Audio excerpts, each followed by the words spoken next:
చాలామంది ఉద్యోగంలో పనిచేసే చోట తీవ్రంగా కష్టపడుతూ ఉంటారు. అయినా సరే కష్టానికి తగిన ఫలితం రాదు. అన్నీ ఉన్నా కూడా మీకు ప్రమోషన్ రావటం ఆలస్యం అవుతూ ఉన్నట్లయితే యాలక్కాయకు సంబంధించిన ఒక ప్రత్యేకమైన పరిహారం చేయాలి. ఆ పరిహారం ఎలా చేయాలంటే, రోజు రాత్రిపూట నిద్రించే ముందు మీ దిండు కింద ఒక యాలక్కాయ ఉంచుకోండి. ఉదయం నిద్ర లేచిన తర్వాత ఆ రోజు మొత్తంలో ఎప్పుడో ఒకప్పుడు ఆ యాలక్కాయ నోట్లో వేసుకొని నమిలేయండి. ఇలా కొన్ని రోజుల పాటు చేయండి. దాంతో పాటుగా ఎప్పుడూ కూడా 5 యాలక్కాయలు ఒక వస్త్రంలో మూటగట్టి మీ దగ్గర ఉంచుకోండి.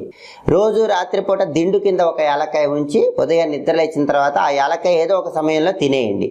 ఇలా యాలక్కాయతో ఈ ప్రత్యేకమైన విధి విధానం పాటించినట్లయితే, ఈ యాలక్కాయ అనేది శుక్రగ్రహానికి సంబంధించింది కాబట్టి శుక్రుడి బలం వల్ల తొందరలోనే ప్రమోషన్ కలుగుతుంది.